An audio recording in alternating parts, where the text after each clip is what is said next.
Sa video ito mga boss, pag-usapan naman natin itong dalawang command na pang 3D, no?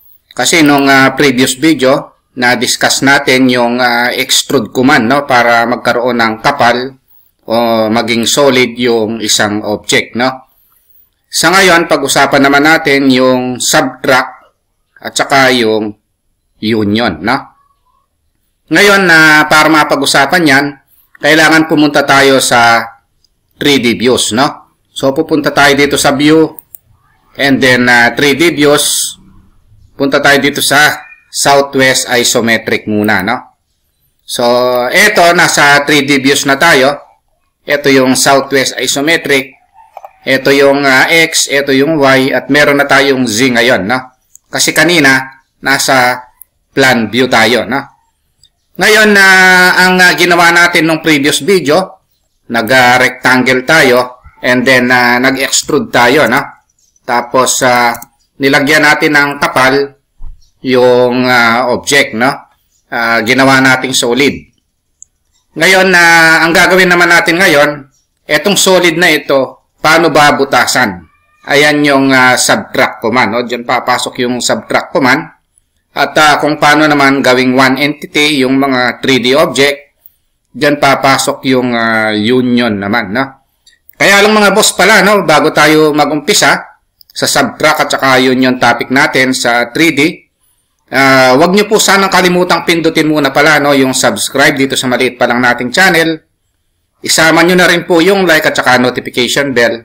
Okay, umpisahan na po natin yung topic natin. Dito sa subtract mga boss, kailangan meron na tayong in-extrude, no? Kailangan meron na tayong solid object, no? So, bago tayo mag-subtract. Halimbawa, gagawa ko ng rectangle dito. Pagkatapos, isolid ko rin ito. Extrude. Select and then enter. So, in-extrude ko siya. Baguhin ko lang yung kulay. Ngayon, kung halimbawa, gusto kong butasan itong pader na ito. O wall, no? Ngayon, mabubutas natin yan using subtract, no? Ang subtract, ang shortcut ko man yan ay SU. Ito yon. Ise-select natin yung sa subtract and then enter. And then, ise-select natin yung pang subtract. Then, enter. So, ngayon, ito, nabutas na. Ayan yung subtract command, no? Para makita natin ng maayos, pupunta tayo dito sa view. And then, visual styles, ilagay natin sa realistic.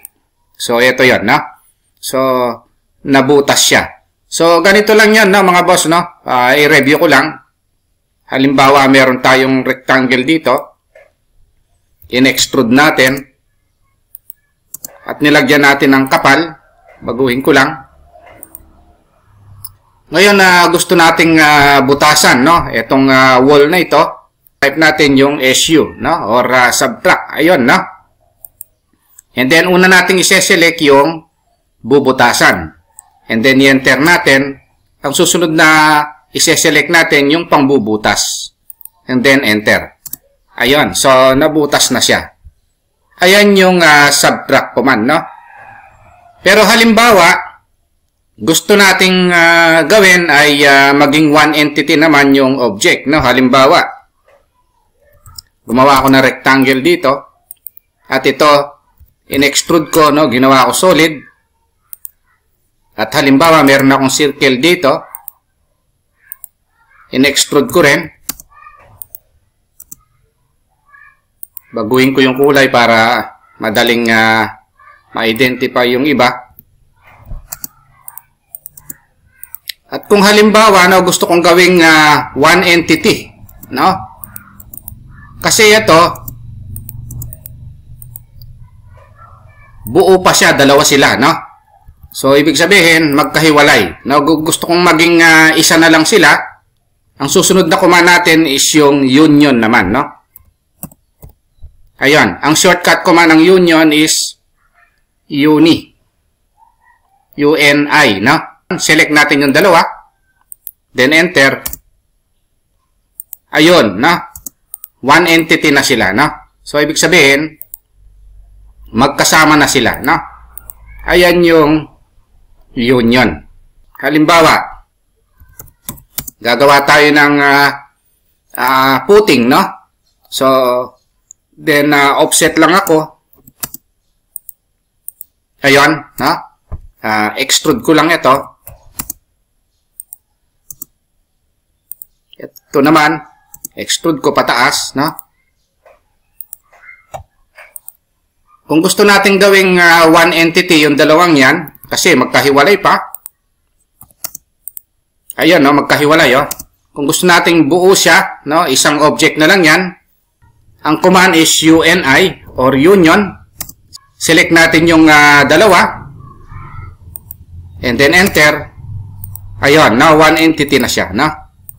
Ayan yung union, no? Basta tandaan natin kung gusto natin gawing one entity yung object, union ang command, no? Kung gusto naman nating butasan yung object, subtract yung command.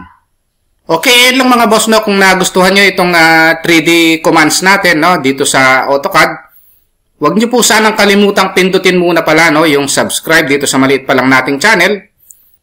Isama nyo na rin po yung like at saka notification bell. Thank you very much at God bless po sa inyong lahat.